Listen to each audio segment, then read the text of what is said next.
Guys, अगर आप आपके जीवन में सुखी नहीं हैं तो छोटी छोटी कहानियां हमें हमारे जीवन में बहुत कुछ सिखा के चली जाती है। देखिए, हमारे पास बहुत कुछ होता है फिर भी हमें जो है वो चैन नहीं मिलता, हम संतुष्ट नहीं होते। इसके बारे में कहानी है, बहुत कुछ इस कहानी से आप जो है वो सीख सकते हैं। एक भिखारी एक राजा के दरबार में गया और राजा से कहा कि क्या आप मेरा भिक्षा पात्र भर के दे सकते हैं पूरा।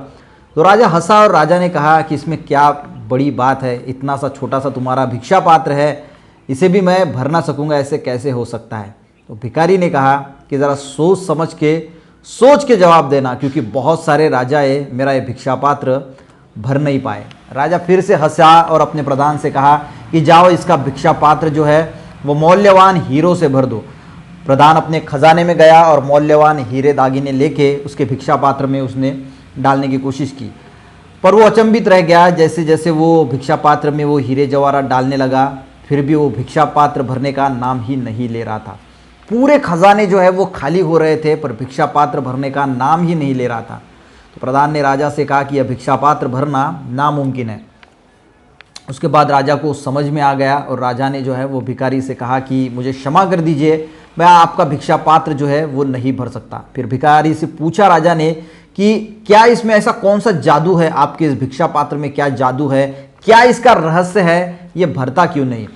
तो भिखारी ने कहा कि ये तो मैं भी आज तक मेरे भी समझ में नहीं आया कि एक्चुअल में ये जो भिक्षा पात्र है ये भरता क्यों नहीं। इसके पीछे कोई जादू नहीं है, कोई रहस्य नहीं है। हुआ ऐसा था कि मैं एक बार एक मरघट से गुजर रहा था तो एक इंसान की खोपड़ी मुझे वहाँ पे पड़ी दिखी और बस उस खोपड़ी से मैंने ये भिक्षा पात्र बना लिया और तब से ये भिक्षा पात्र कभी भरता ही नहीं। गाइस, यहाँ पे बात यह है कि आदमी की खोपड़ी ऐसी है कि उसमें आप कितना भी डालोगे वो भरने वाला है नहीं, वो संतुष्ट होने वाला है नहीं।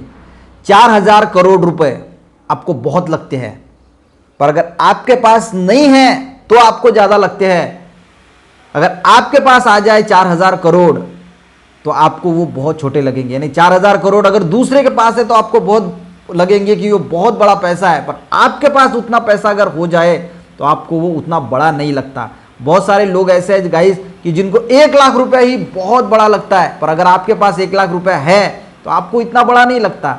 उसी प्रकार गाइस इसे कहा जाता है आदमी का दिमाग, आदमी कितना भी मिल जाए संतुष्ट नहीं होता। एक बात और बताता हूं, देखिए आपके दांत में अभी दर्द है नहीं है तो आपको कोई सुख है, बिल्कुल नहीं है। पर अगर किसी एक दांत में आपको दर्द होना शुरू हो जाए तो फिर आप सोचते हैं कि अगर इस दांत का दर्द अगर कम हो जाए तो मुझे जो है वो सुख मिल जाएगा, भगवान ये दांत का दर्द कम कर ले, मैं बहुत सुखी हो जाऊंगा। पर अभी आपके दांत में कोई दर्द नहीं है तो आप कोई सुख महसूस कर रहे हैं? नहीं महसूस कर रहे, क्योंकि होता यह है कि हमारे पास जो चीज है वो हम देखने की कोशिश नहीं करते, हमारे पास जो नहीं है हम उसके बारे में देखने की कोशिश करते हैं। और इसीलिए गाइस हमारे जीवन में संतुष्टि भी नहीं होती और दुख से जीवन जो है वो भरा हुआ होता है। क्योंकि आपके ये एक एग्जाम्पल मैंने दिया है कि आपके दांत में अभी कोई दर्द नहीं है पर फिर भी आपको कोई सुख नहीं है। पर जब आपके दांत में दर्द आता है तब आपको लगता है कि अगर दांत का दर्द चला गया तो मैं सुखी होऊंगा, मुझे सुख मिलेगा, मैं शांत हो जाऊंगा। पर अभी आपके दांत में दर्द नहीं है तो आपको कोई भी सुख नहीं है।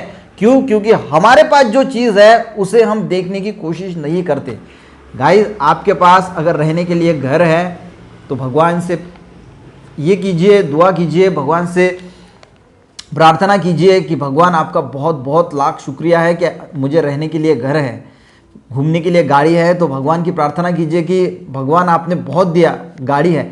आप सोचते हो कि यार मेरे पास तो 4 ही लाख की गाड़ी है, उसके पास 20 लाख की गाड़ी है, तो ये सब जो है वो मांजरा है। तो गाइस, सीखना इतना ही है कि आपके पास जो है इसके लिए भगवान को धन्यवाद दीजिए कि आपका भगवान लाख लाख शुक्रिया कि आपने मुझे ये सब कुछ दिया। और कुछ भी नहीं है ना तो इतना बड़ा शरीर आपको दिया है जिसमें अगर आपको भगवान ने दिया है तो लाख लाख धन्यवाद दीजिए कि आप भगवान तूने मुझे ये जो शरीर दिया है, तो ये भी बहुत जो है वो मायने रखता है।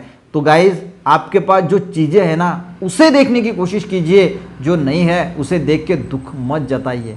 इस पूरे कहानी का सार गाइज यही था। कुछ ना कुछ ज़रूर सीखने को ज़रूर मिला होगा। आई होप मिलते हैं ऐसी किसी नेक्स्ट वीडियो के साथ। तब तक के लिए गाइज धन्यवाद।